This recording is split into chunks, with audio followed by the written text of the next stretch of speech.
let's hang on to our testicles. Here we go.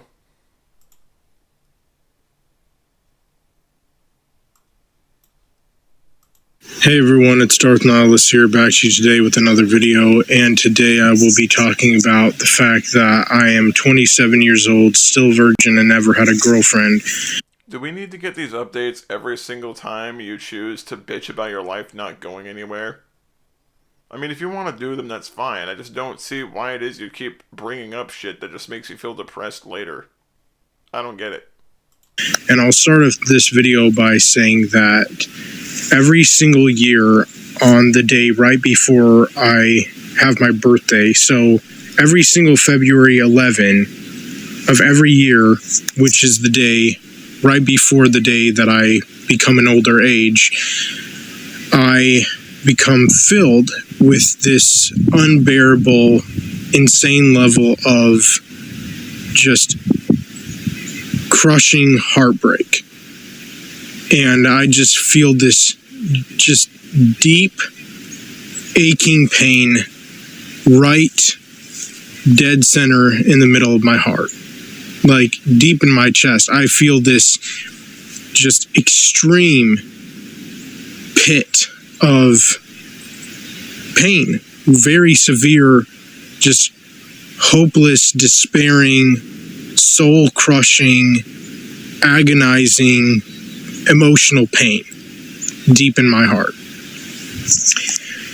And, you know, every single year on the day right before it's my birthday, so again, every single February 11 of every year for a while now, to be honest, I just feel so much grief and so crushed and so broken and so hopeless, so full of despair, so torn apart, because I never amounted to anything in my life. I never accomplished anything. I am not successful for anything. You realize that most people are not what a lot of people might call successful. Excuse me, tripping over my tongue. I have tip of the tongue syndrome, as a friend of mine puts it. But the fact is, most people are not running around with billions of dollars in their pockets. It's not like everyone is just miraculously a billionaire because they're not you. Everyone has successes and failures in their life. It's just that other people want to actually take the chances to go out and try to succeed. Whereas you just said, fuck it, I don't want to try. Any reason. And I obviously never will be, if we're all going to be completely honest with ourselves here. It wouldn't take a genius to figure out that my unfortunate fate is set in stone, and that there is literally nothing I can do about it, regardless of what so many of you idiot normies think. Because when it comes to you normal people, you all have so much just happiness and joy, and you just have such gleeful, you know, attitudes or personalities which are so damn annoying and irritating. And the thing is, you all two think too highly of yourselves. You think you're so great and perfect and wonderful, and just you have this self-righteous attitude. I mean, that's literally the vibe that I get and feel from so many of you. And so you give people who are so beyond the point of help and just so extremely damaged, beyond the point of repair, like people like me, for example, and you give... Your whole concept of beyond repair is that you allow yourself to give up the moment you're met with anything at all that might be considered an obstacle.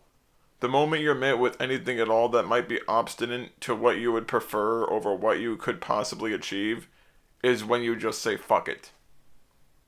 That's not anyone else's fault that you decided to say fuck it, I don't want to try, okay? People don't think of themselves as though they're miraculously superior to you. It's just that people chose not to be assholes and turn their problems around on other people to make other people's lives shitty, or to just get angry at other people for being better off than them, either because of personal choice or circumstance that they had literally no impact in. I don't get why it is that you do this shit all the fucking time. And I know I'll probably reiterate this point throughout the course of the fucking response. But you cannot blame others when you do fuck all to move forward. There's only so many times you can blame other people before the biggest cunt in the mirror is always looking at you. And then you have to blame yourself when you realize you've been the biggest impediment to progress.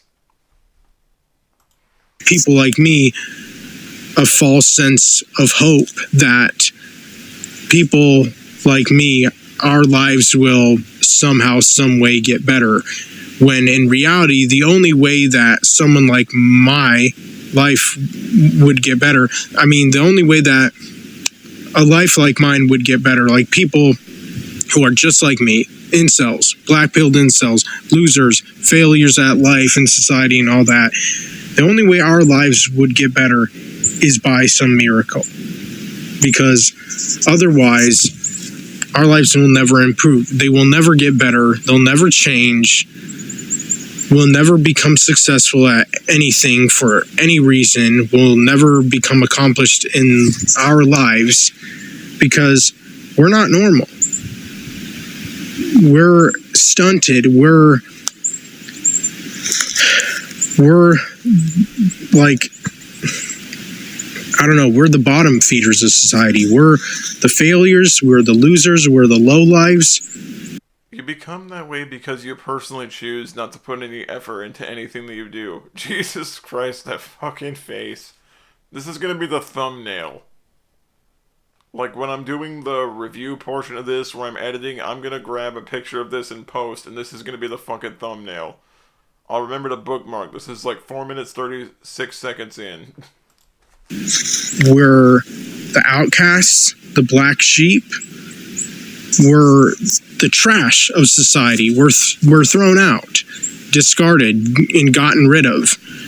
We're totally and completely rejected, and we don't fit in to this kind of world of ours. We don't. We cannot connect with the society or system that we have and that we have developed over a long period of time. And we're so indifferent compared to the majority of the human race. It doesn't sound like you're indifferent, though, because you sound like you're just an overly ass-hurt and easily offended pussy when you're literally looking at other people living their lives and just going about their daily routines, and you can't help but feel bitter and angry and hateful towards total strangers who you don't really know their life story or what they're going through.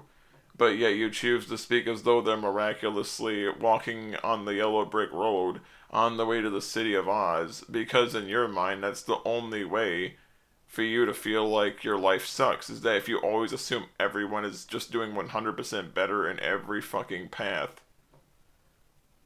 No, not the city of Oz, the Emerald City, excuse me. It's been years since I saw that fucking movie. Compared to most people. But, you know, the day right before my birthday of every single year, every February 11 of every single year, the day right before it's my birthday, which is February 12, and right before I become older, I feel this soul crushing amount of pain and just extreme severe heartache and just intense brokenness inside of me internally, emotionally. And it's only understandable that I feel the way I do. And the reason why I feel that way is because I had so many hopes and dreams and aspirations that I wanted to come true, that I really wanted to become a reality in my life. Doesn't everyone have that kind of thought process, though? Like, everyone when they're a kid has those dumbass fucking stars in their eyes where they assume they'll just become a celebrity or a billionaire if they just believe hard enough and do every dumb fucking thing that crosses their mind they think will launch them into the strata of social notoriety or social acceptance. I mean, everyone has those kinds of dreams. There's nothing wrong with wanting something, as long as it's legal, obviously. But the fact is, when all you do is want and you make no effort to get, you basically wish into one hand and shit in the other and see which one happens first. You're basically setting yourself up for disappointment and anguish if you decide that you want to tether the meaning of your life to things that you either have or don't have as a person, instead of trying to figure out a way to make your life genuinely better. I mean, I wanted to do big, great things. I wanted to be successful and have, things in my life that I would have accomplished that would have made me happy and proud of myself. I wanted to go places and do things. I wanted to, leave behind a legacy. I wanted to make my mark in this world. I mean, technically you have in these videos, but it's not a mark that's particularly flattering because it's a mark of someone who goes into the forest to cry about their problems. And instead of simply wanting to vent about the frustrations of feeling isolated and more or less shunned by society for being someone that just doesn't understand people, like a person may be able to open up with and actually build a genuine connection with the audience over, it instead turns into a bunch of whinging and crying about not having a $10,000 gaming PC, or about saying how much you hate other people just because they happen to be born to a slightly better set of circumstances, or because they were just slightly better at socializing than you that allowed them to take a step forward. There's a difference between wanting to be the person that's relatable, who wants to who has the balls to bare their soul, even if it means they might get their asshole ripped a new one, and then there's doing what you're doing here, where you're just whining. It's not even like you're trying to vent in a healthy, constructive manner to get your frustrations out. It just seems like you're pissed off at the world and you want the world to know it, so that the world feels guilty for it, or so that the world will either be concerned about what you might do to it, or concerned about what you might do to yourself when you finally reach the end of your rope. Like, the most and main thing I wanted was to have a girlfriend since I was a teenager that hopefully and maybe I would have eventually married by the time we would have been in our late teens or early 20s at the oldest. But I would have preferred having children, at least myself personally, around the time that I was in my late teens. You realize, though, that in the modern day right now, having children in your late teens is basically like a number one way to fuck up your life early. I mean, let me just tell you the truth. Like, speaking as someone who is the product of a pair of people who were late teens when they conceived their first child, it's not a particularly great fucking idea. Because what happens is when you're a dipshit teenager, you have no understanding of how to get a career, you have no fucking education to speak of to get a good job, and you have no prior work experience. So essentially, you're starting with a family that you already can't fucking feed.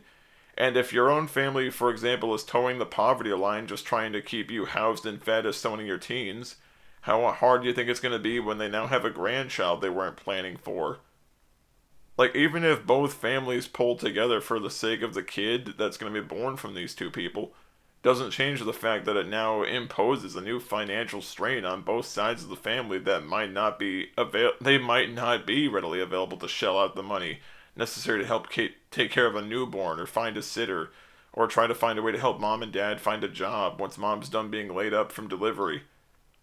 I mean, you need to think about all this shit, because all of these variables have value in terms of whether or not a human life is brought into the world or not. Realistically, looking at the fucking logistics of my parents and how they conceived me, for example, I realized my parents were a pair of negligent assholes that weren't really thinking about whether or not they should have a kid, because they were so caught up in the butterfly rainbow moment of let's have a baby, they weren't even worried about what the fuck might happen when you have two fucking idiots that can't financially budget to save their lives, trying to raise a child with what is essentially barely a shoestring budget. Now, granted, my grandparents and great-grandparents were excellent help to support them through that difficult time, but it doesn't change the fact that it was an incredibly ridiculous thing to demand all that support from people who realistically shouldn't have been placed in that financial undertaking on account of my parents' own fucking negligence. And I feel that towards my parents regardless, whether I would exist or not in that regard, because realistically, me not being here might be a benefit for everyone involved. And that's not self deprecating depression talking. That is me just looking at things objectively. If I remove myself from the equation for just a few years, odds are my parents would have might maybe gotten their shit together, and they might not have had such a resentment towards each other down the road because they wouldn't have had a kid already that tied them together when they weren't right for each other in the first fucking place. But that's enough of the bullshit from my plate. Let's see what you have to say. What, at least for me, would have been ideal and what I really wanted to happen. And I wanted to also have a lot of kids, and therefore I wanted to... Why would you want to have a lot of fucking kids? Like 1 or 2 maybe, but you don't want to have like 9 fucking children.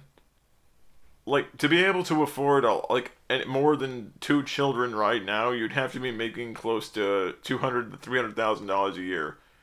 If you include the cost of food, toiletries, and other necessary things to maintain a household. That's if you include a mortgage as well, it almost doubles. This is how you know you didn't put any thought into anything at all that you thought of, because literally everything is wishful thinking and there's no actual reality. Like I said, it's okay to have dreams. It's okay to have dreams. I'm never going to fault someone for having dreams.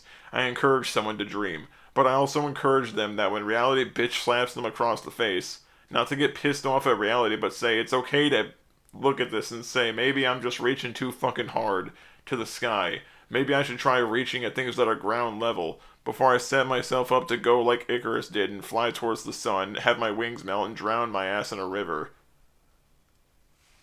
To be crazy, insane rich. Yeah, I already know what you'd do with that money wasted on fucking nothing. I mean, what you do with your own money, yeah, it's your business, but I don't think you'd do anything meaningful with it. I think you'd literally just squander on dumb shit. Like, you strike me as the person that if you actually had money, you'd squander it on dumb things. Because you'd be so caught up in the thought that you had all this money lying around that you wouldn't even consider whether or not you might need it for something important down the road.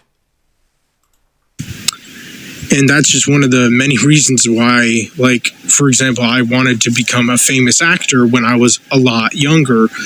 Like, I really wanted to somehow, some way get to Los Angeles, California, or in other words, Hollywood, in 2014 when I was 17 years old. And hopefully I wanted that year and at that age to be cast in my first role. Even if I would have had to start out in small minor roles, I wouldn't have cared, as long as those small minor roles would have eventually catapulted me into superstardom, to where eventually and hopefully I would have became an A-lister actor. And dude, you have the charisma of getting kicked repeatedly in the balls. And this is me not trying to put you down. This is just me telling you like it is.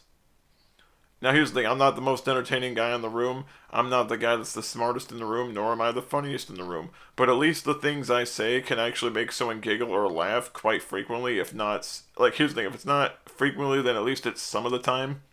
You're not funny. You're not entertaining. The most entertaining thing about you is how your life is so fucking dysfunctional, and you're so ignorant and unaware of it, that you will openly put it on the internet for other people to point and laugh and throw fucking eggs at you.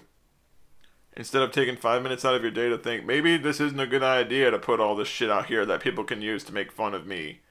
And then you get mad that people make fun of you when you give them ammunition. You're essentially like the dipshit criminal that literally gives the cops a reason to light his ass the fuck up. And then has the nerve to complain that they've been shot, so to speak. But the fact is, like, the reason that you wouldn't be able to get any major roles is because, well, let's be honest, you don't work well with others. You don't handle criticism well, whether it's polite or impolite, you don't handle it well. You're not good at communicating with other people. You don't seem to be very good at working with anyone, because it seems like every job you have, whether you have it for a long time or a short time, you seem like you just hate being there and hate everyone around you. Like your attitude is the kind of attitude that would genuinely drive people away from you, and it's the kind of thing that would make co-stars and directors nervous around you because they wouldn't be sure whether or not they could even have you as an extra without you needing to try to upstage the main actor. Like honestly, like no shit, I think that you would upstage the actor if you thought that by doing so you'd somehow manage to land the role, even if it meant you had to be an obnoxious ass the entire way. Would have been considered a legend and a stellar actor and all that. There are only like what, maybe 3 or 4 actors that most people consider legends. It'd be people like Keanu Reeves, Brendan Fraser, Robin Williams. Those are 3 off the top of my head. Adam Sandler, Steve Buscemi. These are people I would consider legends. Like, as opposed to the guy that's always whining about his problems and then tries to make everyone else feel like shit over them. You know, that was my dream. That was my hope. I really desired and craved and wished for that to happen. I longed and yearned for that. Same with, wanting a girlfriend since I was a teenager. Someone I could have shared my life with and experienced things with and, maybe or perhaps commiserated with if we both would have come from broken upbringings, like broken dysfunctional families or trauma or whatever. We could have at least commiserated back and forth equally. At least that's what I would have hoped and what I myself would have wanted for the both. Speaking as someone who did come from one of those dysfunctional and broken upbringings, it's not particularly a great environment to be brought into because you realize that you have to like deprogram a lot of that shitty fucking socialization when you start to enter school. And sometimes it's even worse because if you're brought up in a family that's not particularly good at communicating what it wants and what it needs you to do to be a more functional member of the family, it ends up being even more damaging to try to more or less try to deprogram yourself when it comes down to your typical trauma responses to things that cause you stress or anxiety. I mean, let's be honest. A lot of people go through that, but the fact is, sometimes it's harder than others to deal with it. Let's just see what happens here. Let's see what he says. I'm sorry, I didn't mean to interrupt, but I'm trying to offer a little bit of insight here. Both of us.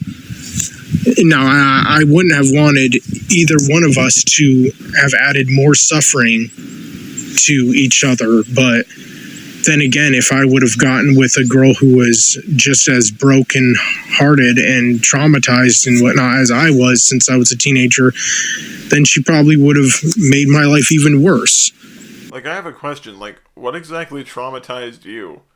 Because the main thing you describe in terms of, like, difficulty is that you didn't have a very, very expensive gaming rig, and then the other thing that you complain about is not being able to have a girlfriend.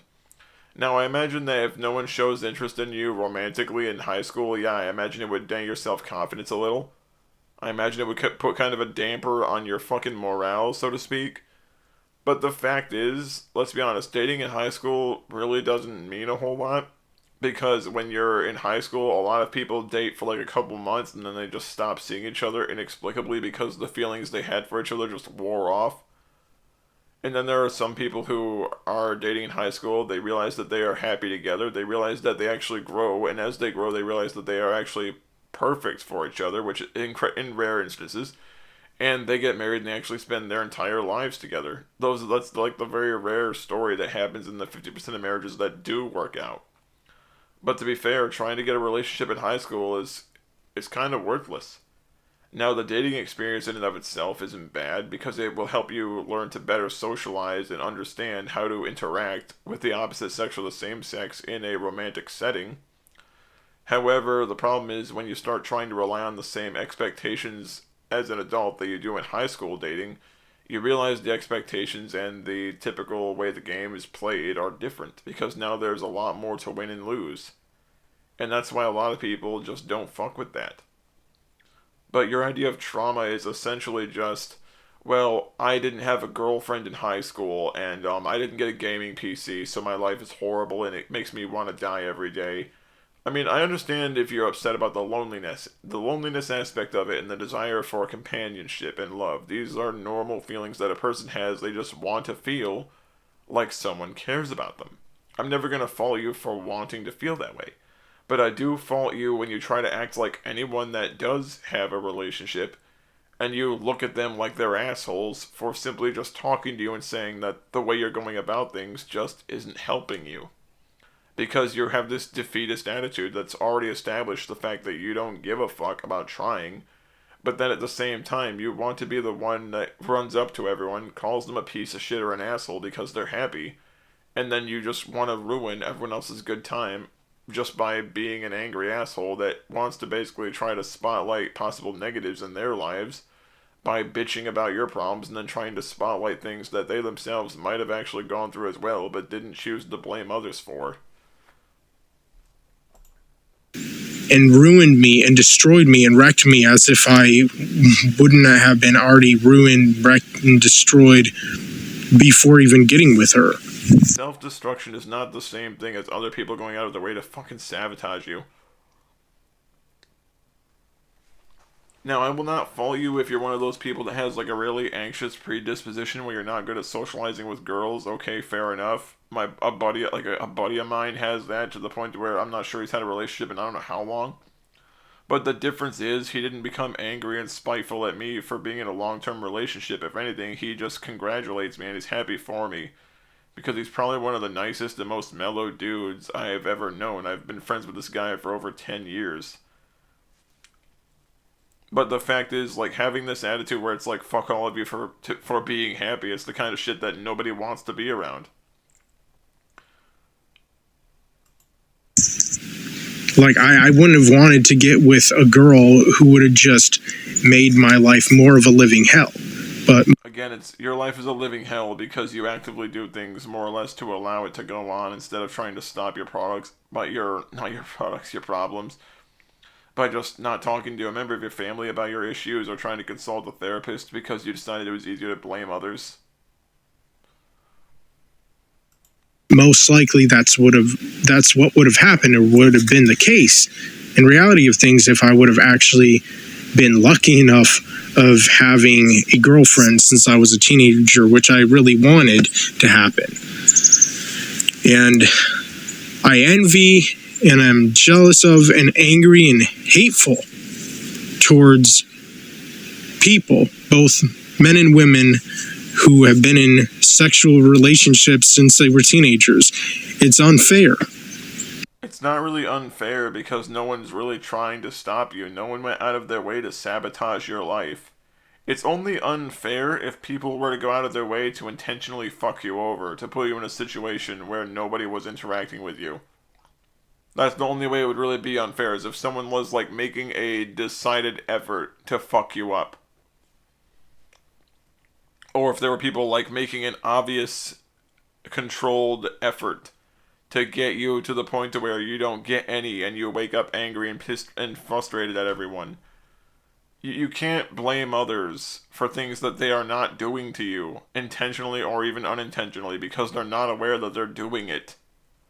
That's like if someone walks by and they say something that happens to bother you a little bit, and instead of letting it go because they're talking to a total stranger, they're walking by you on the sidewalk, and that's like you running down the fucking sidewalk screaming at them because they said one thing that you didn't like, even though it wasn't directed at you and they were just talking to each other, minding their own business. This is basically the same thing. And it seriously makes me feel as if I missed out on something so great and wonderful. I mean, it really does. And I don't expect any of you normal people to understand that when... People understand the concept of feeling like they've missed out on things. I mean, let's be honest. Let me just talk about my experiences in middle school and high school when it comes down to, like, relationships, for example.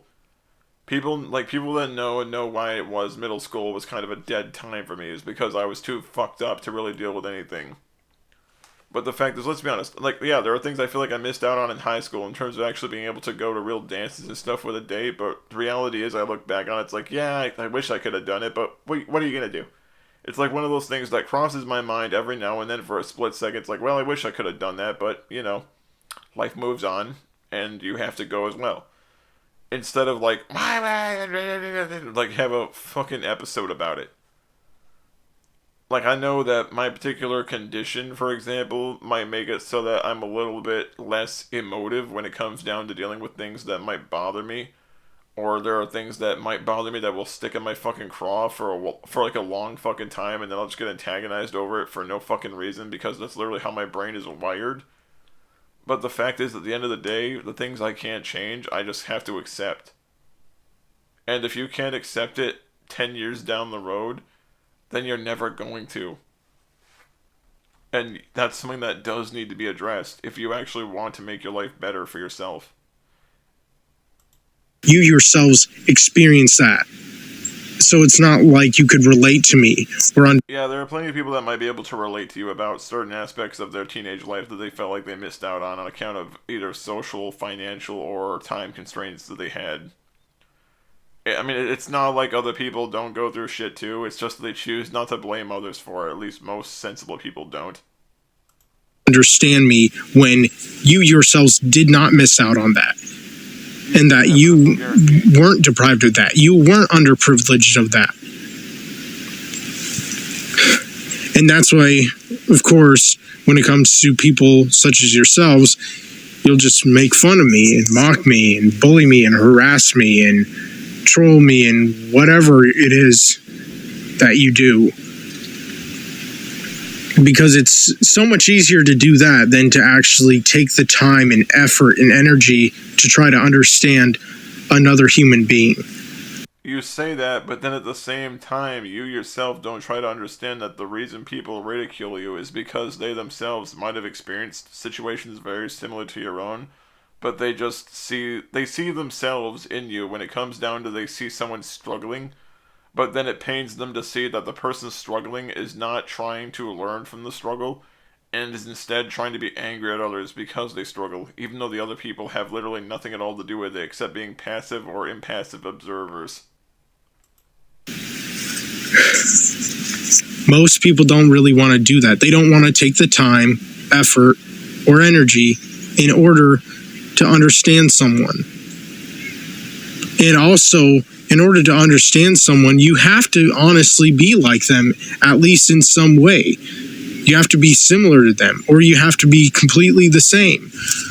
Or you have to, like, in other words, have gone through exactly the same suffering and trauma that they themselves experience. Not necessarily. There are plenty of people, for example, who may not have gone through domestic violence, but they could obviously understand the severe impact that domestic violence has on someone, because they themselves can empathize and understand that difficulty of being able to trust people or being able to talk to someone about your problems because they fear that their problems will be used against them. Just like if they have a partner that was incredibly abusive, for example, it may be easier for their friend to understand it because they could put themselves in this person's shoes. Hell, there are empaths who can genuinely understand almost everyone's point of view, even if it's a person who they might not normally like. But the fact is, when a person understands things, they don't necessarily need to suffer it to understand. They just need to be able to understand, like, the feelings that come with that emotion or come with that circumstance. It's usually all it takes. Like, people are not saying things about you out of malice. They're saying things about you because you keep blaming them, passively and actively, and trying to say that they're at fault for every bad thing you go through, or that they're somehow complicit in your suffering when they don't even know you exist. To where maybe, just maybe, you would be more likely to be understanding, compassionate, sympathetic, empathetic, to where you would pity another person and feel sorry and bad for them. But I just hate it when I see and know from common sense that most guys and girls have been in sexual relationships since they were teenagers. But why does that matter, though? It's not like them being this way or not really didn't do anything to your life. It's not like they're actively doing it to spite you. That's what I don't get. Like, I don't get why you give a fuck about what total strangers do. As long as it's legal and it's not fucking with you, who cares? And you know what? I disapprove and condemn anyone and everyone who has had sex before marriage. Or Fuck you, asshole. Yeah, that's great. You get married, you realize you're not sexually compatible. That'd be a great fucking marriage when your bedroom life is deader than the corpse of fucking, what, Gilbert Gottfried, I imagine would be a good comparison since he's been dead for a little bit. If it's more dead than Ronald Reagan or John F. Kennedy in the bedroom, guess what? You probably shouldn't have been married in the first place because it means that you guys are incompatible. sex underage, because it's immortal. It's one thing if two teenagers are fucking in the privacy of their own homes. It's one thing, however, when some creepy fucking adult is preying on somebody. But the fact is, like, I don't get why it is you're talking shit about people who have sex before marriage or if teenagers are fucking when you're the one that actively admits to being a hebephile with like a creepy attraction to like teenage girls when you're almost 30. Like, I'm just saying, the hypocrisy is unsteady here. The hypocrisy here is quite real. Let me save that bit really quick. Any guy or girl who has partaken in sexual acts or experiences or whatever since they were teenagers almost always have such piss poor relationships with each other. Not necessarily, yeah, there are people that are inexperienced where they might not be able to handle a relationship as good as an adult can handle a relationship with another adult. But given the fact that we have a divorce rate that's at 50%, it shows that not even adults can really handle relationships when it requires commitment, honesty, and trust. So it goes to show that as dumb as we think teenagers are in relationships with other teenagers, a lot of adults are actually just as bad, if not worse. Like, I'm not even kidding. So many guys and girls who've had, boyfriend girlfriend relationships since they were teenagers, or who had sex or other, sexual pleasures or experiences as teenagers, they don't last. Well, of course they don't last. When you're a teenager, your brain is still developing. You're still figuring out who you are. That's why they don't last. At least most don't. You're acting like it's because they fucked before they were adults. No, it's because neither one of them really know who they are yet or really what they want. That's not the same thing as it being doomed to fail because they're fucking before they're married. It's doomed to fail most of the time because they're just not sure who they are yet. Their relationship always ends up falling apart, breaking apart. I wouldn't say always. I'd say some of the time, if not most of the time. Like, I would include a margin for error somewhere in there. Sooner or later. And those guys and girls end up literally causing so much pain and suffering and damage and trauma to each other. I wouldn't really say trauma. Now, I would say that at times, if someone's negligent with how they might treat a relationship, it may result in people having a difficult time being able to effectively get closure and move on from that relationship if things progress too quickly in a particular manner, which they may not be able to put that genie back in the bottle, so to speak. But the difference is most relationships don't move that quickly. Yeah, like there's some pain and some discomfort in leaving a relationship when you're in high school. Believe me, I'm well aware of this. But the fact is, it doesn't traumatize you afterwards. It just means, well, you know what? It's okay. Things didn't work out. This is basically just what happens when you start to become an adult, is that relationships either don't work or they work, or you realize that you guys just kind of grow apart and you need to just learn to accept it and let it go. That's not the same thing as every relationship just being doomed to fail because they have premarital sex. Like, I don't get why it is you're so against teenagers fucking other teenagers, considering the fact that there's really no reason for you to care one way or another. Unless it's just based on jealousy. Doing that, they ruin and wreck and destroy each other. Their souls, for example, and their hearts, and their minds, and their bodies. And, for that reason, it wouldn't really make sense why I envy them as much as I do and why I'm so jealous of them and angry at them and hate them.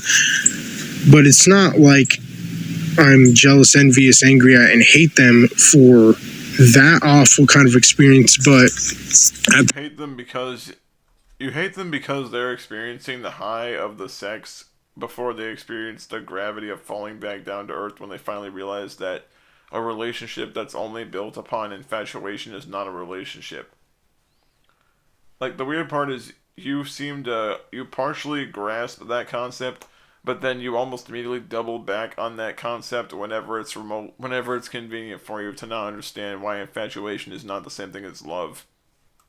At the same time, there's a part of me that can't help but feel those things towards those people, because at least they got to partake in that and experience that. Even when it comes to having a bad, horrible, awful fallout with each other, at least they got to have that. Speaking as someone who had a particularly bad falling out in a past relationship, it's not really something that you should ever want to happen. I mean, let's be honest. What you have during the relationship essentially means really nothing when you realize the fallout was so incredibly negative and fucking damaging to both of you in the end of it, that you realize the relationship was literally just an excuse for both of you to pass time before you both realized that you were too different and you just grew apart from each other throughout the span of like a year or two. I mean, there's no point in trying to sugarcoat it, because that's exactly how it goes in relationships that just wouldn't work, because you guys are too different and you're trying way too hard to sideline your differences, when in fact those differences are the things that end up being an impediment to both of you being happy. Like, nobody should ever want a relationship, even if they think that they're gonna like what's before and during. They don't realize that afterward it basically makes none of that worth it. Like, when it comes to guys and girls who are like boyfriend and girlfriends, or even for that matter husbands and wives who have bad relationships with each other, or relationship issues, or whatever they call it, at least they get to have those. Whereas someone like me, who's a raging virgin incel, a black-pilled incel, I couldn't even imagine myself having that kind of experience. You don't want to imagine yourself having that kind of experience, because that whole experience almost kills your desire to date and have relationships, because you keep wondering about whether or not the next person you get is going to be a fucking crazy dragon lady that's going to like torch your will to live, because they go out of their way to make you jealous and antagonize you about whether or not you have competition. Like, I'm not gonna say names, because I don't want to like be pointing a bunch of bullshit at this person, but yeah. In that kind of situation ever in my entire life. I mean, that is just so beyond me. Like, I cannot even comprehend how I would be or who I would be if I did experience that in my life. Like, as a teenager, for example. You'd basically just be who you are right now, except you'd have a lot more of a bitter, hard-boiled take on relationships, because you'd have first-hand experience of the bitter, angry, hateful, resentful falling out of one that wouldn't have worked in the first place. Like, the only thing that might be different about you is whether or not you'd still have virginity in your back pocket of excuses as to why you're angry at the world. That would be the only real fucking difference, because you'd still be a whining, bitching, cantankerous shit cunt, except you might not be a virgin in that universe. That's like the only fucking thing I can give you of a caveat. Like, I just cannot even imagine what my life would look like, or how I would be as a man and as a person, if I would have had a totally and completely different experience than the one that I actually did have in reality. But, I know it seems kind of silly for me to, end... Really, no. Fucking delusional, yes. You've become the king of Delulu land. And be jealous of and angry at and hate young couples, like guys and girls who have been in sexual relationships since they were teenagers, especially when their relationships don't always work out, or always, remain or be that strong. And they always, or almost always, at least have a bad falling out and terrible relationship and awful to each other and whatnot, and cause each other so much trauma. But I do, and I can't help it. Because the way that I see it is, at least they got to have that experience, you know, whether it's good or bad. Yeah, at least you get gaslit and told they are being paranoid and constantly being accused of being the one committing infidelity when the other person's cheating, yeah. Because, you know, that's the kind of relationship you want, is one that's gonna always make you doubt your own self-worth.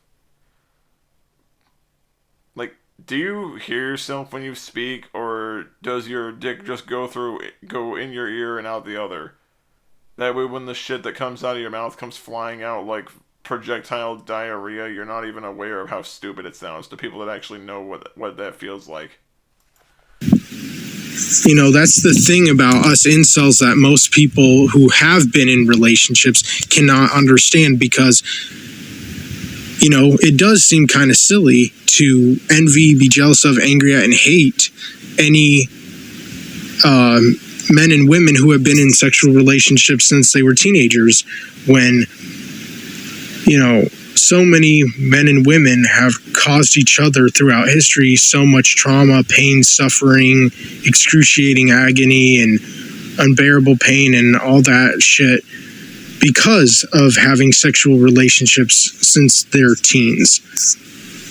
But obviously it's not like all their, you know, experiences with each other are bad.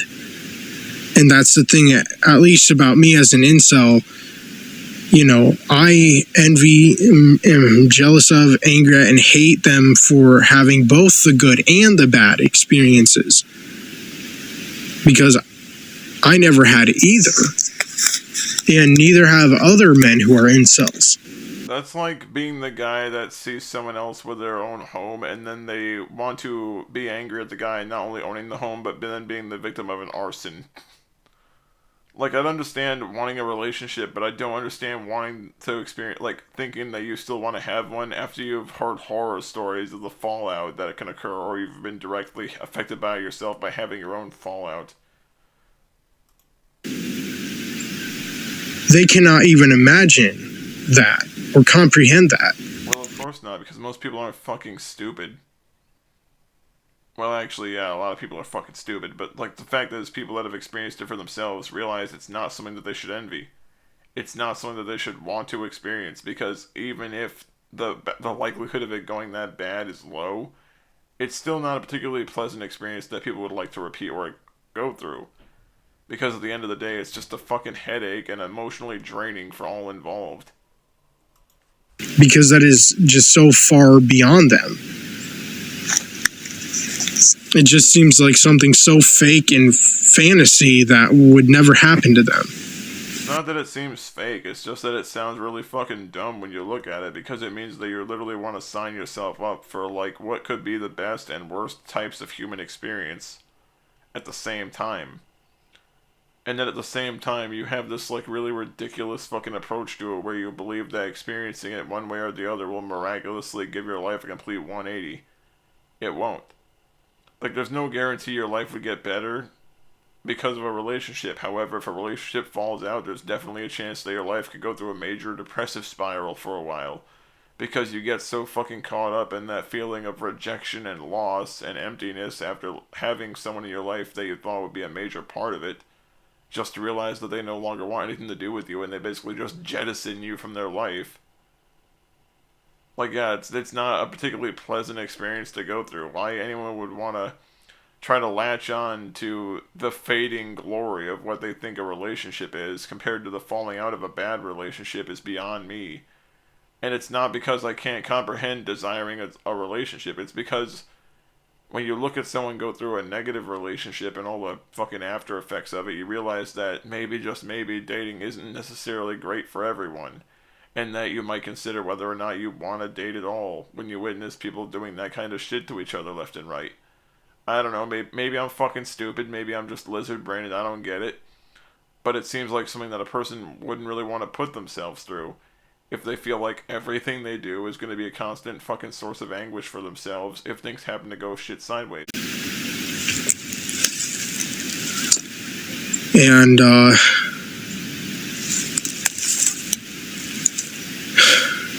you know, like last year on my old YouTube channel that sadly and unfortunately got terminated by YouTube, I mentioned that in my video about being 26 years old and never having a girlfriend, that I didn't want anyone to wish me a happy birthday because it hadn't been a happy birthday for me for many years of my life. And, you know, I felt that way for a long time, a very long time. Like, the thing about me, I have no desire to celebrate any of my birthdays at all. Like, I'm dead serious. I hate celebrating my birthdays. Like, even celebrating it for my family's sake. I hate doing that. Because I already live with my family enough as it is. I live with them 24/7. And, you know, I hate my life. I hate my existence. I don't know why the fuck I was born. I don't know why I was created or what purpose that I serve in this life, because I really do not feel or believe that I even have one. I don't believe for a second that I have any actual purpose or meaning in this life. Like, I truly believe that my life was a waste of human existence, a waste of life that could have easily been given to somebody else who would have actually deserved it more than me, more than I do. And yet, my life, or this life that I have, was given to me, of all people. And I only ended up wasting it. Like, the wasted potential. And it honestly breaks my heart that my life, my existence, wasn't given to someone who would have actually done something with it and who would have actually deserved it more than me. Who maybe would have actually made something of themselves and did something with their life, unlike me. Someone who would have actually had potential, unlike me, who would have actually been talented and skilled at something, and someone who would have actually accomplished things in life and would have became successful. But instead, this life that I have was just totally and completely wasted on me, of all people. I just don't get it. And, you know, I hate celebrating my birthday also because I don't want to celebrate it with my family, of all people. And it's not like I hate my family. I don't. I seriously do not hate them one bit. I mean, sometimes once in a while I do, occasionally. But who doesn't? But the thing is, you know,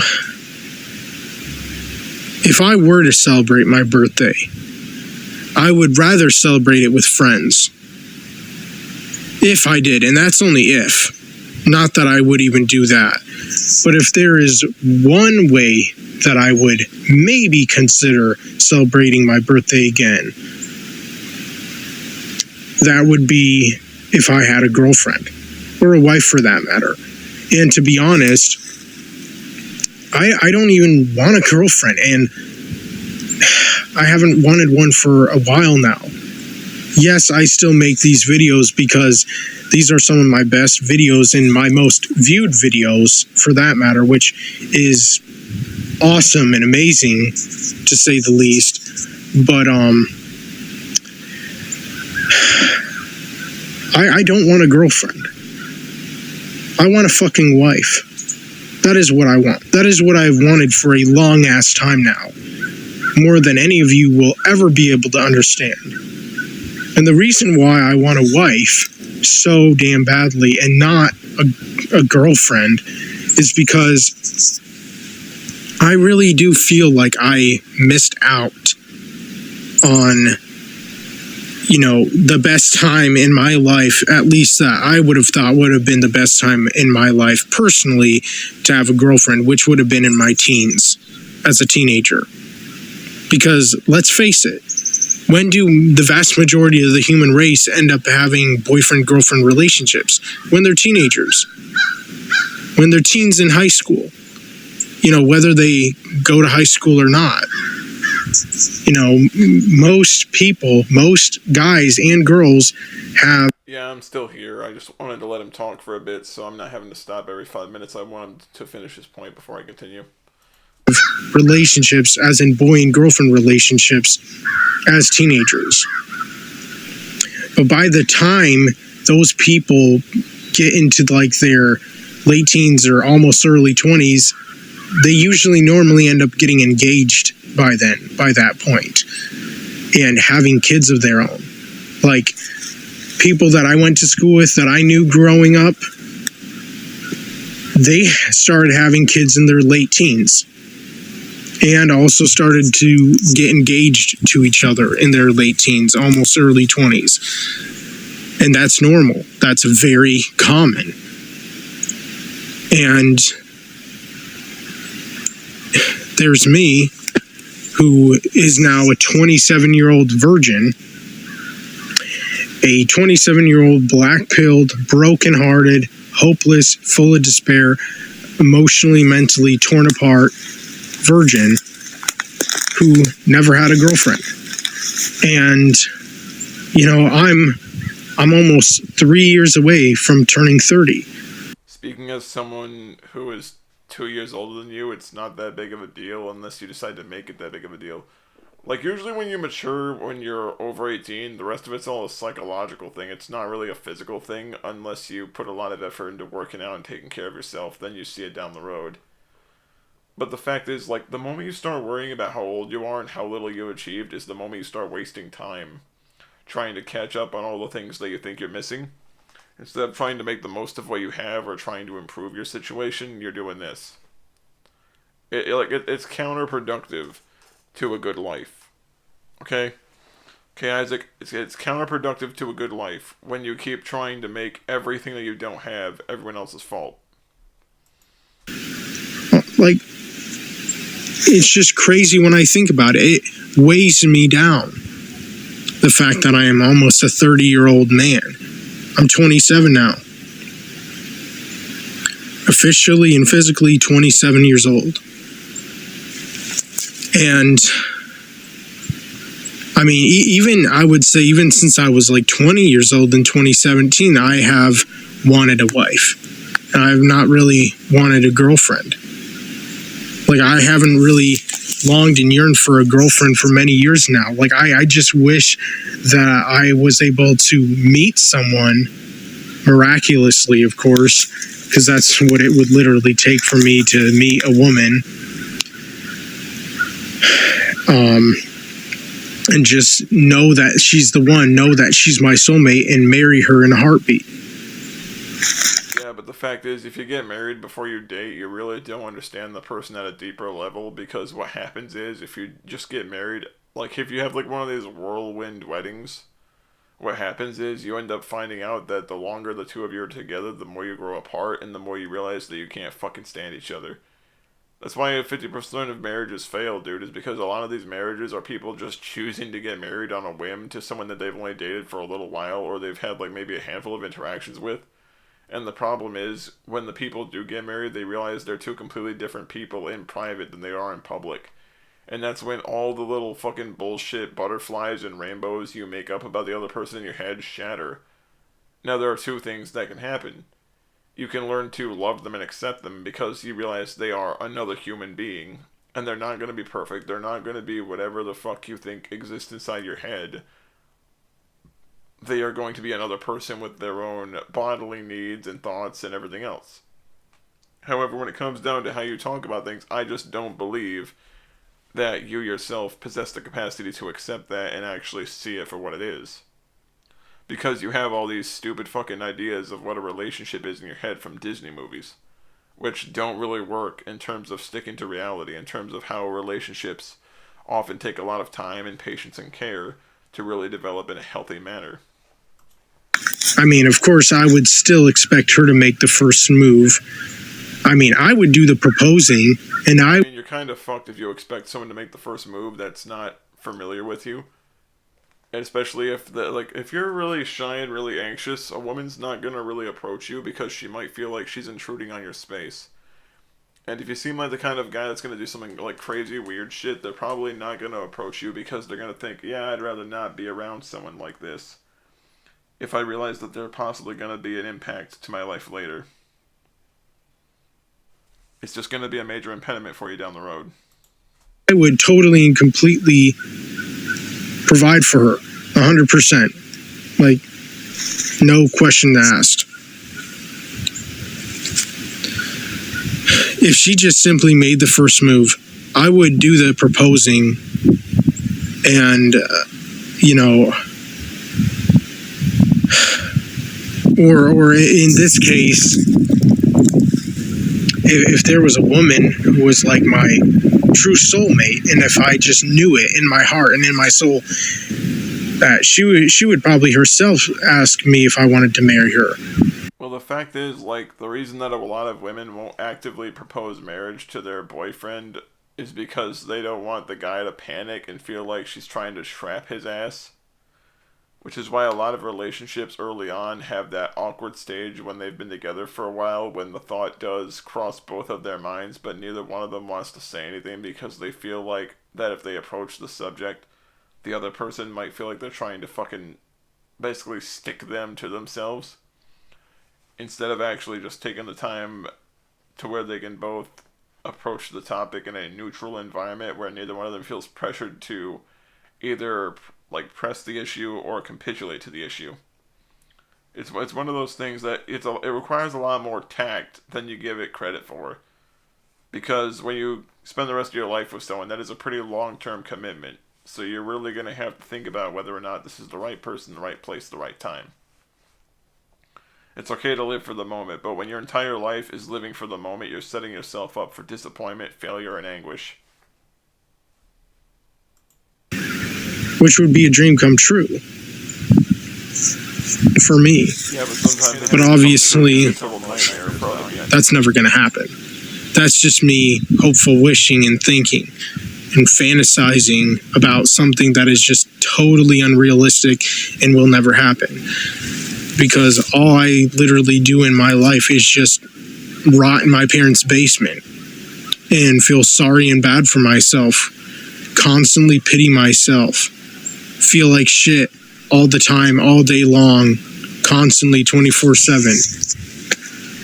I always just feel hopeless and full of despair and depressed and weighed down with guilt and shame and embarrassment and humiliation of everything that I didn't do in my life when I was younger. Everything that I didn't accomplish or succeed at doing in my life that most people are able to do, unlike me.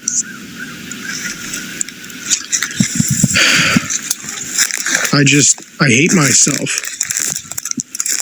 I seriously do.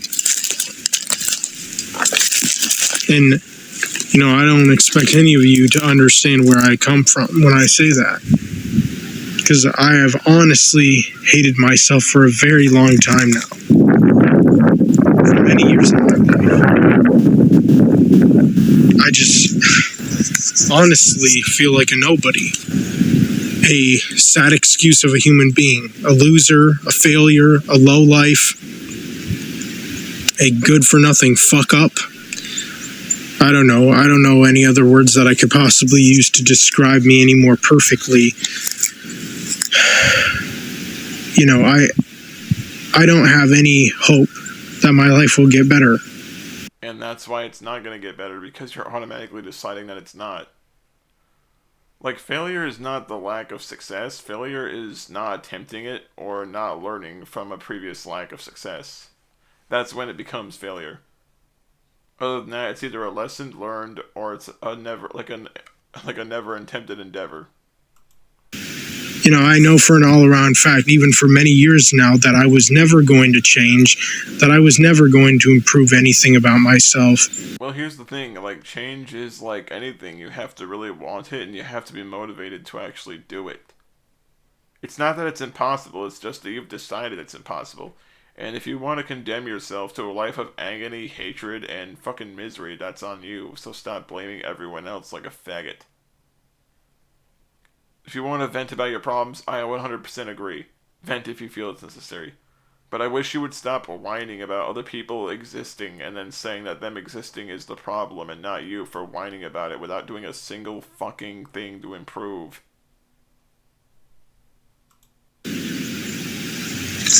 Because I've been suffering for so long. Your whole existence is suffering because you choose not to do shit to get out of it.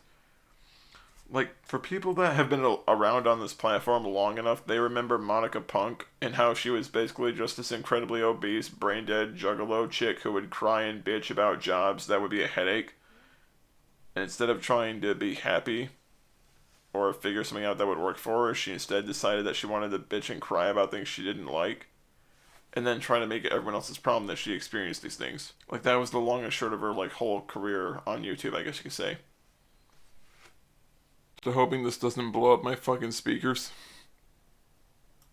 This is the only damn life I know. Pain is the only thing I know that I am used to for so many years now. I've literally been in such deep, agonizing, excruciating emotional and mental pain and suffering ever since I was a teenager. Again, you're not really suffering because suffering is usually imposed by someone else or by an environment that is otherwise conducive of nothing but negative emotions. You suffered because you decided that you were not particularly concerned about trying to do something with your life. That's the problem. Is that you were so caught up in what you didn't have that you wouldn't even put the effort forward to make what you did have work for you. You're like the guy walking around with like a $20 bill in your hand, but you see a guy with a 50, and instead of saying, well, it's okay, I still have a 20, you instead want the 50, and then you want to badger the guy that has the 50 over the fact that he just happens to have it, regardless of all the methods and all the time it probably took to get that 50. Because let's be honest, people usually work for what they get unless they're coming from an incredibly wealthy background. Very rarely is everything just given to you unless you're either wealthy or extremely lucky. To an unhealthy degree, I might add. Ever since the moment I made the worst decision possibly of my whole entire life by going to high school. Going to high school wasn't your worst mistake. Dropping out was your worst mistake because it prevented you from actually possibly developing social skills. I mean, a lot of the social skills you develop as a person, you pick up in elementary, middle school, and high school. These are the things that more or less set the tone as to what the person's expectations might be in social interactions when they leave high school and enter the adult world. But because you had no interactions to speak of that would be, I guess you can say, formative, what's going to happen is that you're not going to have those proper coping mechanisms and those proper conversational tools to learn how to communicate with people effectively and in a relaxed and calm demeanor. And that's why it is you're in the position that you're in, along with some of the mental issues that you're most likely not bothered to try to consult any sort of help over. These are the things that were stacked against you, and they weren't stacked against you because someone else had got a different deck and then stacked this all the cards suck. It was stacked against you because you looked at the deck that was on the table, threw it on the fucking floor, and decided to pick a handful of cards out of the deck without looking at them, only to realize that you're stuck with a 2, a 3, a 5, and a joker. And you're essentially fucked now because all those cards are completely worthless together because there's nothing you can play them against that can actually lose. Even for the little, short, brief amount of time that I did. I only went to the 9th grade and I dropped out in the 9th grade. I didn't even finish the 9th grade all the way. I mean, I was close, but I didn't. It was hell for me there. It was absolute torture and torment. And, even when I go out in public and go to the grocery store or go to any kind of public place or gathering or whatever, it's somewhat similar to like when I was a teenager in high school, seeing all these damn fucking young couples who seem so happy and so full of joy and are just living it up and living life to the fullest and living in the moment or whatever. Whereas I myself am just alone and miserable and just, I don't know, like, I'm just extremely lonely, alone, isolated, alienated, introverted, a recluse, somewhat sort of a hermit in a way. I mean, even though I don't really live in a cave or like live totally and completely away from all people, I mostly rot in the basement, my parents' basement, all day long, wasting away my life for so many years now. And that's what I know. That's what I'm good at. Is just wasting my life. Rotting away, decaying away, wasting away.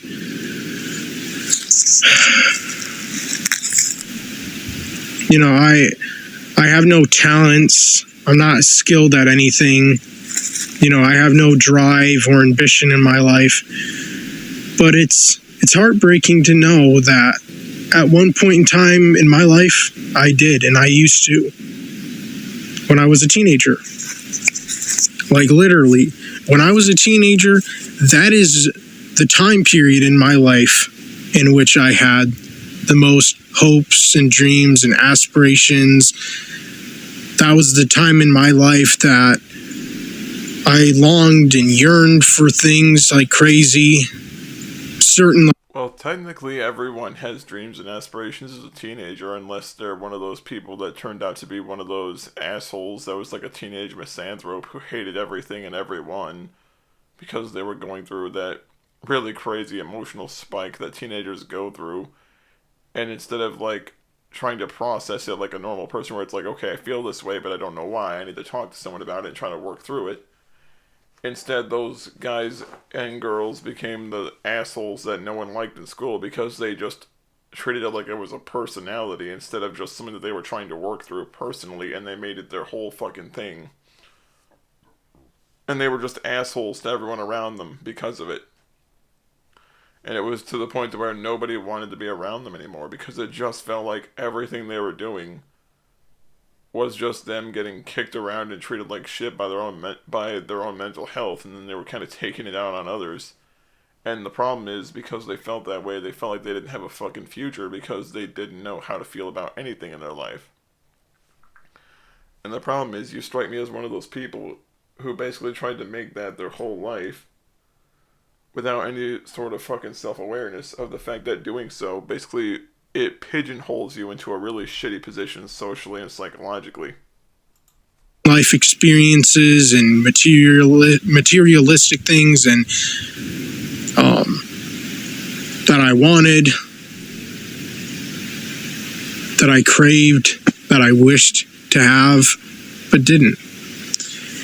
And I just had no way of being able to get those things, whether they were materialistic things or certain specific life experiences that most people have, unlike me, and have experienced since they were a lot younger than me too, and just totally and completely surpassing me in every possible imaginable way. But you need to realize that not everyone has the same life experiences as those people who've had more than you.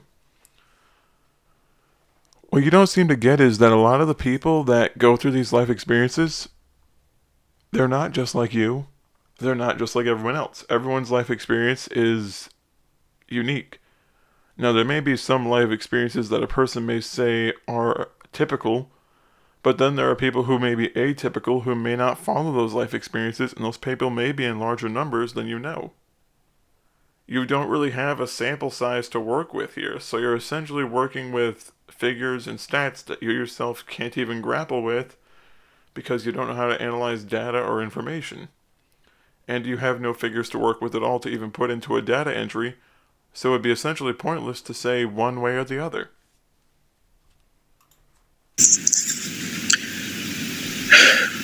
I myself am just so far behind in life.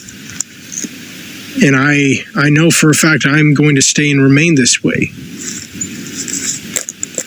You know, nothing in my life is ever going to look up for me or get better. And that's me being realistic about my, not just situation, but how I am as a person, who I am as a person. I am just so impaired and stunted, and I truly feel like I am even disabled. I mean, even though I'm not physically disabled, I feel like I'm emotionally and mentally disabled because of like mental blockage or whatever. Like, now, is it possible that Isaac is on the autism spectrum? Most certainly. It's a possibility. I'm not going to say yay or nay, I'm just going to say it's possible. Because, like someone on the autism spectrum, he does have a repetitive pattern of behavior when it comes down to using repeated adjectives to describe something or someone. I'm not going to say that's 100% confirmation, but I'm saying it's a clue. But the fact is, yeah, if you might be on spectrum, and that might be why you might have a hard time connecting with people. That might be why you have a hard time relating to people, is that you just don't know how to relate to them because your brain might be wired differently. And I can give you that. But what I can't give you is the fact that you blame others for everything you chose either to do or not do. And then you want to be angry at other people because, for whatever reason, you're making a foolish decision is somehow everyone's fault. I don't even totally and completely 100% understand myself. But I try to. And I am interested and fascinated and curious to see why I am the way I am. To see why I am as fucked up as I am compared to most other people. Because I don't even fully get it.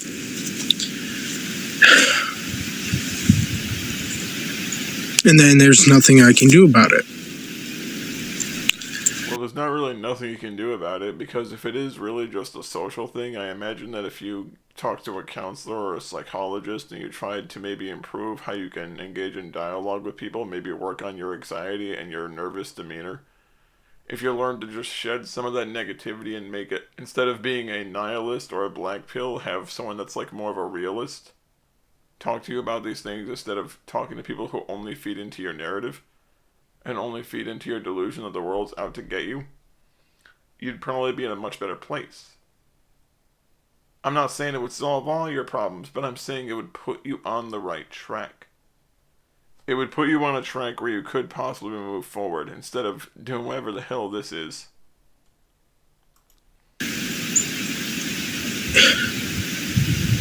You know,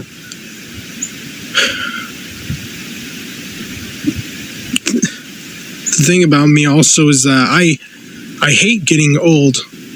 I really do. I hate getting old. I hate aging. Now, if I would have been a normal person, I would have loved it. I would have aged gracefully and peacefully, and I would have been fine and happy or normal or whatever with getting older, since everybody does. Well, the main reason people have a problem with getting older is because it means they have to come to grips with the prospect of their own mortality. That's why it bothers people. It doesn't bother people because they physically change. The fact that their mind or body will become weak and frail, or their mind may become feeble, or that they will be closer to death. These are the three things that particularly bother people, especially men, is the thought that we'll be physically weaker and that our mind might be going. Death doesn't really bother many of us as much when we realize it's more or less just a natural end of life. Even if we don't like death, we know that it's just the end result.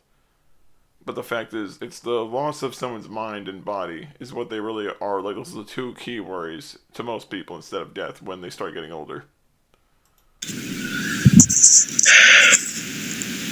But the reason why I hate it and why it makes me miserable and depressed and stressed out and heartbroken and crushed is because there are so many things I missed out on in life when I was a lot younger that I didn't get to experience or enjoy or experience or whatever. And one of those things is not having a girlfriend as a teenager is by far the worst thing that I have gone through.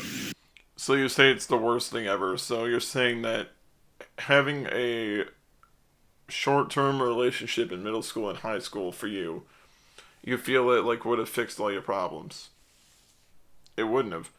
Because for all you know, you would have, like, in my opinion, no, this is just my opinion, I think you'd become one of those people that immediately decided that the girl you see in, like, middle school or high school for a couple months, maybe a couple of weeks, you would automatically be thinking about wedding plans and funeral arrangements and what to name the children, disciplining the children, yada yada.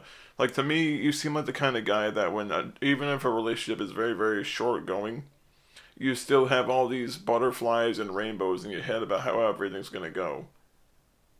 And there's nothing wrong with being hopeful that the relationship will have good longevity and that you guys will actually really be able to work well together and maybe see something, like some big result at the end of it. But the fact is, when you're in high school, it's not going to be the case. Like 8 times out of 10, that's not going to be the case. 1 time out of 10, you guys will be married or maybe date for a while after high school, realize you want different things, then separate. It'll be a little bit of a messier separation, but it'll separate. Or that 1 time out of 10, in most situations that doesn't really happen all the time, but it happens for the sake of this example. You guys get married, you guys have a family, and things go well. But given how you behave and how you treat others and your whole opinions about everything, I think that your opinions would eventually be overwhelmingly negative, and they would drive this person away from you. Because you seem like the kind of person that's very, very materialistic. You seem more concerned about what you don't have more than what you do. And from my perspective, looking at this, you seem like the kind of person that would just have an incredibly hard time learning to relate to others, because every time someone tries to even so much as offer a bit of contrast between your experience and theirs, they can tell you the negatives of their experience despite being different from your own. You try to tell people that they're an idiot and that they don't understand, that you'd rather have like a bad relationship than no relationship at all.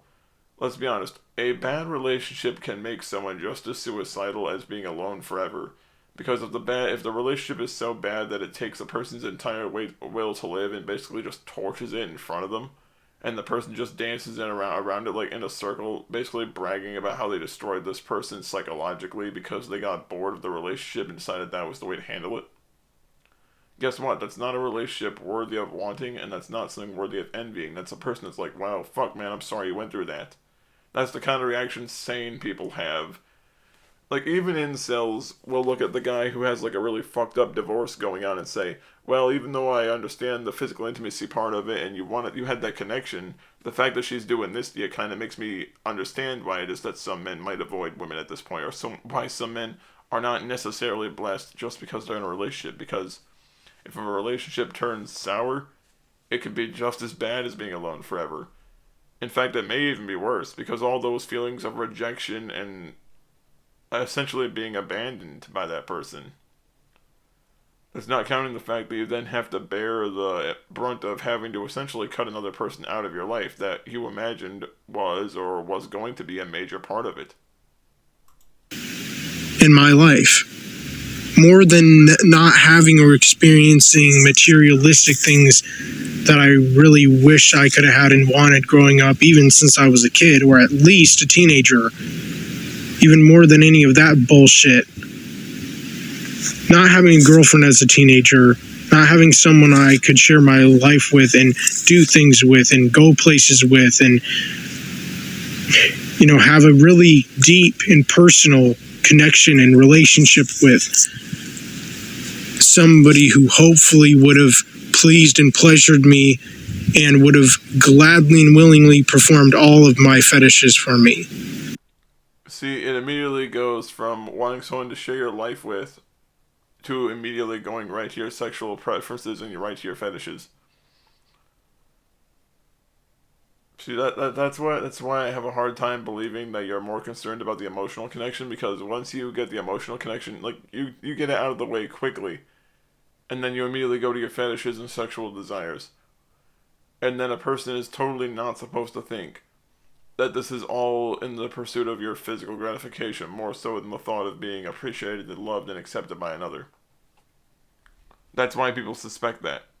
Because you glaze over one thing, but then you take great detail to go to another. And would have made me one of the happiest men in the world. Someone that I could have hopefully and eventually got married to.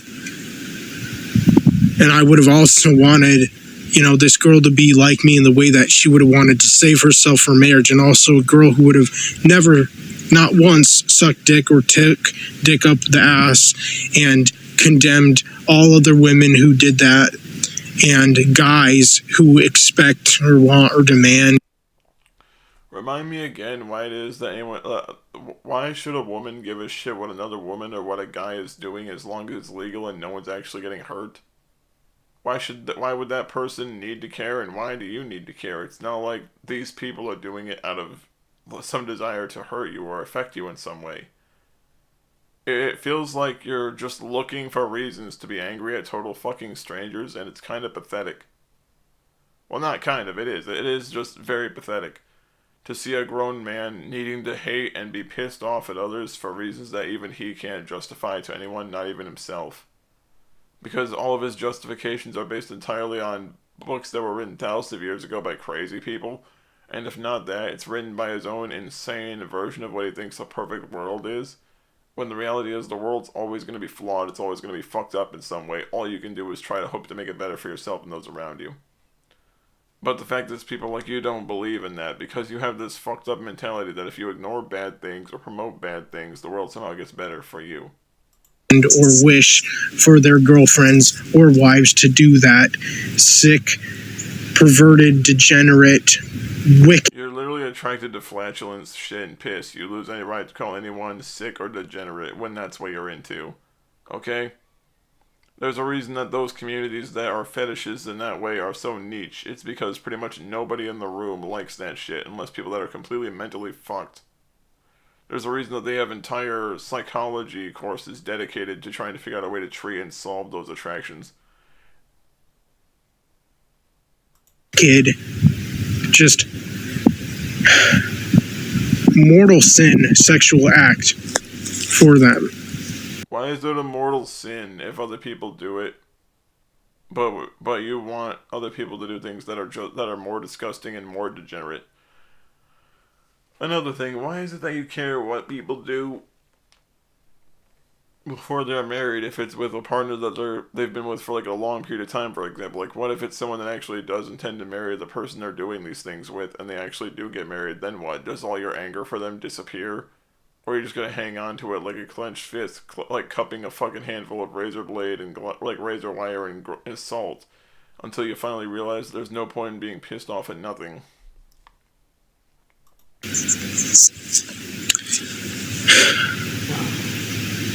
And Edgy sigh. Obviously I would have wanted a girl who was traditional too. No traditional woman's gonna tolerate someone who sits around the house whining about their problems, because they're gonna expect a man that will also work, which you yourself have openly shown to be a very work-shy layabout. Like how women used to be in the past. Like dressing the same way, acting the same way, talking the same way. So basically you want a woman that's been carbon copied and 3D printed using meat, blood, and bone. And you want these people to be mass produced on an assembly line like we're mass producing them from a 1930s woman blueprint. Doesn't that sound fucking depressing to have someone who's so devoid of a sense of self that they just exist to be your servant? I mean, that's what you want. You don't want a relationship, you want a servant. Because a relationship is like a two-way partnership between you and them. where all of your issues between the two of you are discussed and you both think about how it will affect the other. You know, just very old fashioned. That would have been a dream come true. That would have made me so damn happy. I would have literally been one of the happiest men in the world if that would have been the case and if that would have actually been the reality of my life. But it wasn't. And instead, all I got was endless suffering, never-ending suffering. Suffering that just goes on and on and on and on and on and never ends. And that's what I have to live with. That's what I have to accept and deal with, at least the best that I can. So, not at all. And again, this is not suffering. This is literally just you whining about minor things that you then decided to exaggerate the severity of for the purpose of trying to seem relatable.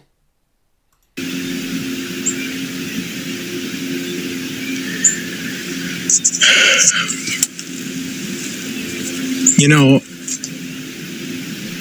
one thing I also wanted to say in this video is that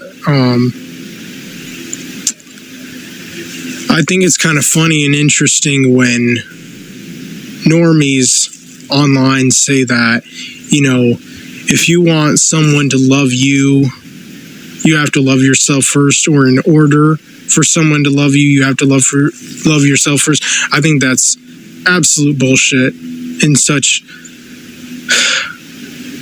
false information. And the reason I say that is because just because you hate yourself doesn't mean that someone else can't love you.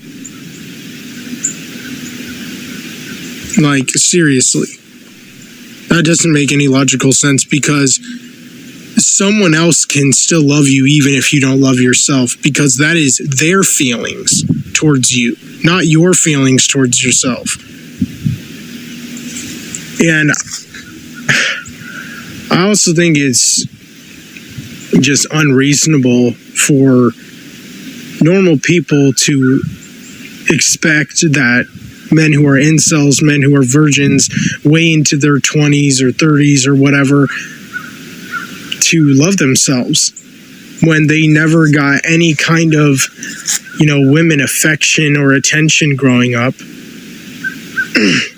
And maybe didn't even get any from their mom, or hardly any, or from their grandma, or from their aunts. I don't know. Like, there are so many reasons why at least men who are incels, men who are black-pilled, don't love themselves. Why we don't have any love for ourselves, and why we can't. We're unable to.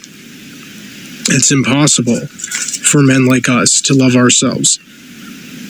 But of course, people who are normal would never understand that. Okay, let me just counteract those couple points first.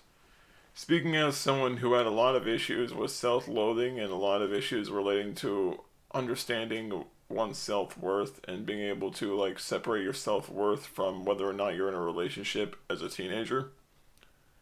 Speaking as someone who was going through, like, a very rough patch in high school, where I felt like everyone hated me because I didn't really like myself, because I realized that I was in a few meaningless high school relationships that just made me feel drained and angry at myself for forcing myself to go through them, when I hadn't properly unpacked some issues that I had from years earlier.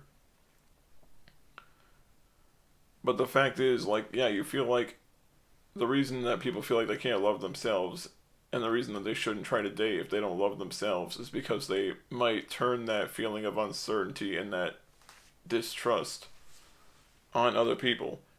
And it might drive people who truly care about them away. And it might make it hard for them to truly understand that people care about them, because they're so caught up in that feeling of hating themselves that they believe other people hate them too. Because they start to project and displace those feelings of self-loathing, but they feel it as loathing directed at them from people who actually care about them. And as a result, a lot of people tend not to talk about it, and they tend to just kind of isolate themselves because they feel it's the best way to live their lives. It's just to separate themselves from the source of loathing, even if the source of loathing is entirely self-imposed and they've made it up and displaced it on others. And having an issue with female affection in your life from your family members, that's more like an issue that you should consult a therapist over. If you have a family that's not particularly great at being affectionate and open with their feelings towards one another, that's something that you need to unpack in therapy. That's not something you should just hold on to for your entire life, because it's stuff like that that turns people into violent murderers. I mean, it's the kind of shit that turned Edmund Kemper into the monster that he was. It was the thing that made Ed Gein so fucking crazy, is the fact that he had like a really shitty relationship with his mother that finally drove him ape shit and he did something fucking crazy. Because his mother just fucking hated him. And he turned that hatred on women. So yeah, like those are the kind of things that you need to get resolved and worked out before you might be prone to do something crazy to others or yourself. That's not something you should be blaming others for. And it's not that people don't understand that it's hard for someone to love themselves. It's just the fact is that if you start putting all your stock into how people treated you years ago and you don't try to address those issues in therapy, you're not going to get better. Because all of that is just going to be internalized and it's going to be in your psyche forever. But yeah, like, I believe that a woman could still love me, even though I don't love myself. But there is one thing that I will agree with that would make a woman disgusted with me and hate me and reject me or whatever, is how negative I am. Women don't like negative guys. They like funny guys. But the thing is, again, like, men who are incels, like, there's so many reasons why we're so negative and why we focus and dwell on the negative all the time, constantly, nonstop, 24/7. And why we are unable to be happy or to be joyful or at peace or to love ourselves or be positive or be funny. Although it is interesting, though, that I say that, because some of the most funniest people in this world and in life are the most broken. So a lot of, like, for example, like comedians and whatnot, they're the most broken people on the inside, at least internally, and they don't show it, though. They don't reveal their true self to the world. And that's why it's shocking when some of them end up taking their lives, like Robin Williams, for example, because he seemed like such a funny guy. He seemed like such a happy guy because he was so funny and he was so good at making people laugh, including myself. He's one of my favorite actors and comedians of all time. And so it was really shocking and heartbreaking when he took his life. But the reason he did is because he was extremely and severely broken on the inside internally. And he wasn't even an incel. Well, to be fair, a lot of people that commit suicide that are depressed aren't incels. A lot of them are just people that are depressed because they feel like that their life has finally hit a brick wall. Some of them feel depressed, for example, because they have a job that doesn't pay shit and they're constantly struggling to live paycheck to paycheck. And some of them just decide to fucking call it because they get sick and tired of wondering whether or not the next handful of pennies they get from their job will be enough to keep the landlord or the government off their backs. A lot of people just get tired of living in an environment where their brain literally just makes them feel like shit about nothing constantly, where their brain just beats the shit out of them every day. A lot of them, like, here's the thing, like, being an incel, it doesn't guarantee that you won't be, that you'll be suicidal. The same reason that being someone that you would consider a normie doesn't really guarantee that you won't be suicidal. It's a person-by-person thing. There are some people who are able to live their lives on a relatively even keel despite the social and societal pressures they feel. And then there are people who, despite being relatively okay with their living situation, may struggle with issues regarding their self-worth because they're constantly worrying about trying to compete with people subconsciously that they don't need to compete with. Because everyone's so worried about what they'll look like to others that they're not worried about how they will feel about their lives. Like, Robin Williams committed suicide but he didn't do it because he was of incel or anything like that. He did it because he was just like, I don't know, maybe his mind just said, "Fuck it, I'm out of here." I mean, the guy struggled with cocaine addiction and alcoholism because of the fact that he wanted to make himself feel just as happy as he made other people feel. But the problem was, as time went on, he became less and less satisfied with life. Granted, he loved his daughter. He loved having almost all of his bodies of works. He loved, and he enjoyed being able to make people laugh. But the problem is, for all that happiness, he couldn't feel it himself because a lot of it was just him covering up pain and anger and frustration with how he can't feel happy by making jokes at the expense of things that he's witnessed in the world around him. And even he still took his life.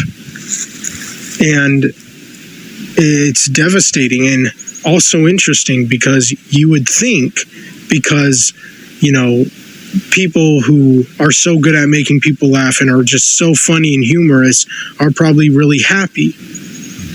They're not. And yet, even though only stupid people will 100% agree that everyone's happy just because they look happy. There are a lot of people that look happy simply because they don't want to worry their friends and family, so they put on a smile because they're worried that if they make their friends and family worry, they're going to be considered a burden and they might get tossed out or ignored. And that's why a lot of people bury a lot of their medical issues, whether it be mental issues or physical issues. They'll sometimes bury it because they don't want to be perceived as the weak member of the family or the annoying friend that's always needing help.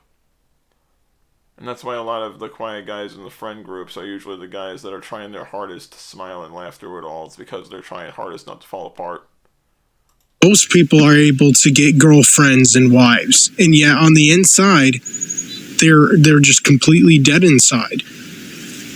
But us incels, even though we may not be funny and comical and humorous and be good at making people laugh,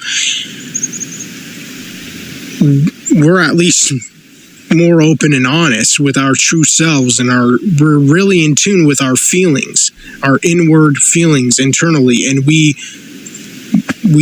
express them and we pour them out to the world. We show them to the world. We reveal our true selves. Because the thing about people who are funny and comedians, they're not being real. They're not being their true selves. Because if they were, then you would see that those people, even though they're not incels, they're just as equally broken and damaged and dead inside as men who are incels. But people will never know that or suspect that because they don't show that side of them, like, ever, or almost never. But at least with us incels, we do. Like, we don't hide behind any kind of fake image or mask or persona or whatever. We are totally and completely 100% real and authentic, deep, profound, all that. And,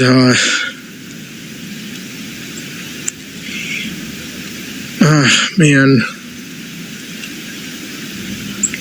you know, it's kind of funny how I keep making these videos too, because I'm literally running out of things to say, even in videos like this, or videos like these, I mean, because I've been doing them now for 7 years, and, you know, I pretty much already said, like, all the reasons why I'm, you know, a virgin, you know, well into my 20s, now late 20s, and, you know, I'm gonna most likely be this way into my 30s and 40s, which really worries me a lot. And I also know for a fact that I am going to die alone. I am destined to die alone. I know for 100% fact. And, you know, even if... But if you know you're gonna die alone, then why do you complain? Why do you scream about nothing? Why do you act like other people are at fault? Why do you do all these things if you yourself claim to be aware of it?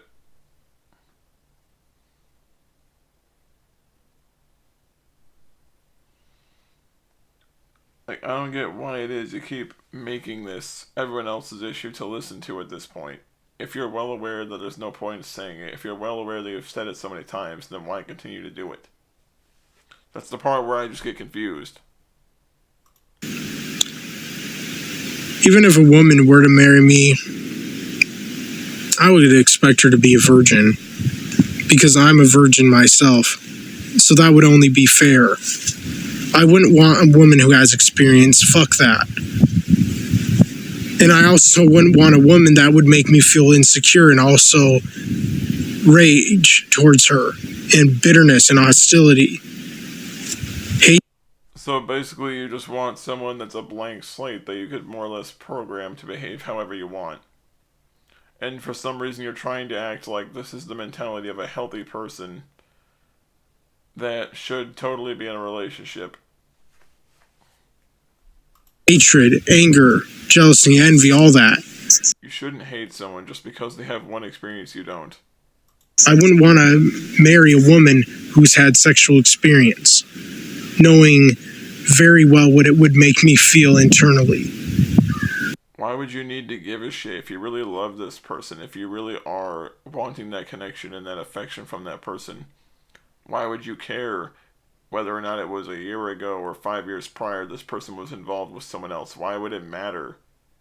You have this, like, fucking middle school mentality about everything where it's like, if it's not me, it can't be anybody. Like, what are you gonna do? Sit around in middle school and then nab someone out of the fucking class hoping that you got someone that hasn't already done anything at all remotely sexual with another person? I mean, that's what you'd have to do. That would essentially be what you'd have to do is start skulking around middle school or elementary schools to find your ideal partner, because otherwise you'd have to deal with the fact that the people that you would want to be a virgin are not going to be interested in you, because they'll most likely not be attracted to someone that's almost old enough to be their dad. And then most certainly an adult woman that is a virgin is not going to be in public very often, or at least not in public in a place you'd be, because of the fact that they're usually recluses just like you, or they're usually just unhealthily shy. Like, you're coming out with negative numbers at this point. And that is why I would expect and want and hope that my wife, hypothetically and theoretically speaking, would be a virgin just like me. I don't mean a woman who would be the same age. Obviously, ideally, I would want a woman to be younger than me. That's what I would want.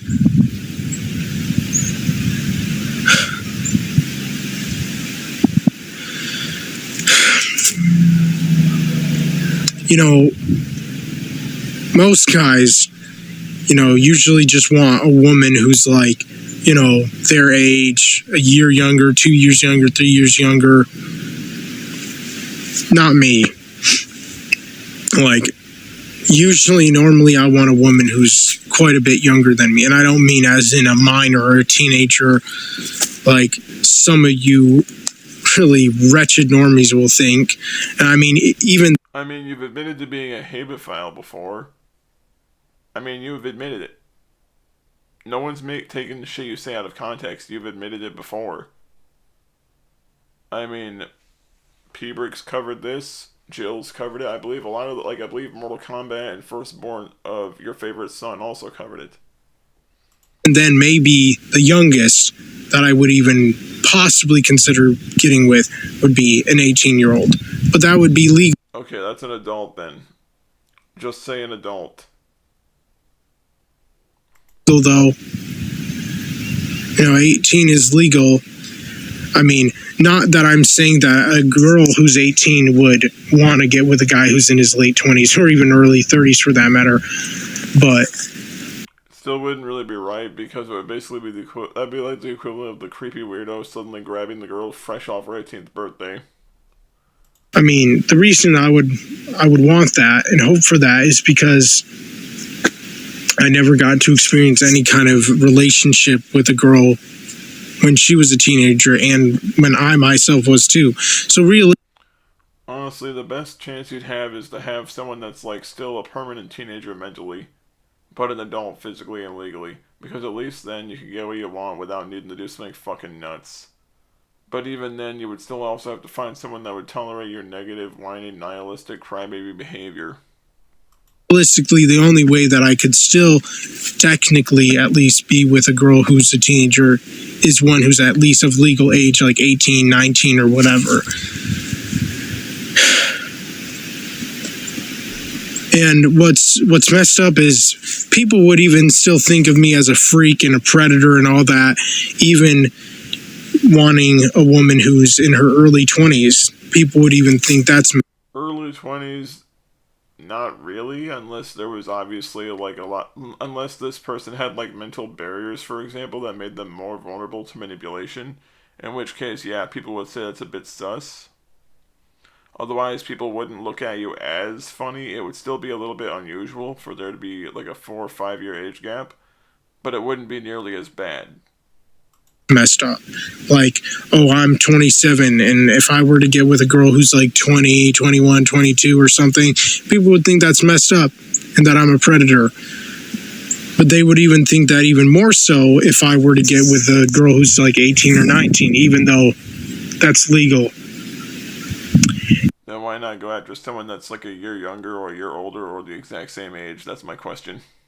And not against the law. It wouldn't be a crime. And obviously, like, I understand why the legality of it would be important to keep note of, but is there any particular reason you're tripping over the legality of it that much instead of just simply saying 18's an adult? Only if she herself consented to it as well, and if I got her parents' permission. Like, I'm not some kind of monster that so many people are making me out to be, but I don't know. Like, I don't expect people to understand where I'm coming from. I really don't. For a long time now, honestly, I have not expected people to understand where I'm coming from, because they don't. Most people don't. Which doesn't surprise me, since most people are normies. People who I want absolutely nothing to do with, that I have nothing in common with, that I do not relate to, that I'm not even similar to, that I am indifferent to, that I am, like, against, just as they are against me, that, you know, I consider them my enemies. It's not really that people consider you an enemy, it's just the fact is that you have a lot of things up with your head that makes them concerned for those around you and even you. Because a lot of your behaviors might be a detriment to your own safety and possibly your own mental health. And I'm sure they would consider me and other incel men their enemies as well. I myself don't really consider incels my enemies. I consider the guys that are just shy and really, really just awkward around girls, just some really unlucky guys that just happen to have bad genetics that make it hard for them to talk to women because they're born with that predisposition. And I think that if they just had the right encouragement and the right time, they could eventually come out of it. And I think they'd have a pretty decent chance as long as they were good people with genuine kindness in them and they were good guys. Yeah, they'd be fine. But I don't feel bad for people like you because you did everything humanly possible to make your own life difficult, and then you want to be angry that people don't see it your way. And I really don't have sympathy for the crazy bastards that just decide they want to go out and do horrible shit because they think that being a virgin is the worst thing on the planet. Which is, like, yeah, it would be something that I imagine would be inconvenient at most, but I can't say it's really like a life-destroying detriment to you. I mean, it's not like you're a victim of human trafficking or a slave in a diamond mine. It goes both ways. And,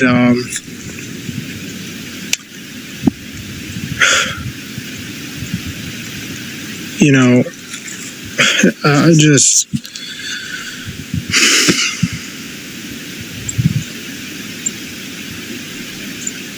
I don't know. Is there anything that you do know?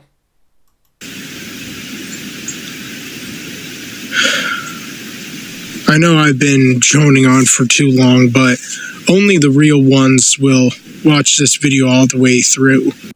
I'm a real one. I've watched it all the way through, and I've heard a bunch of whining with no real valid reasons as to why anyone else should be blamed for this. Who are not lazy. Dude, you're the laziest motherfucker in the room because you don't even want to put the time in to actually put the money aside for a car, a computer, or an editing software.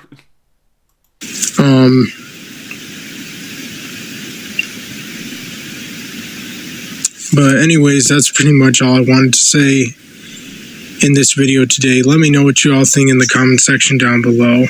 I'm out. Of brain cells, you're damn well right you are. But yeah, that was enough brain rot for today. This has been some asshole on the internet. See everyone later.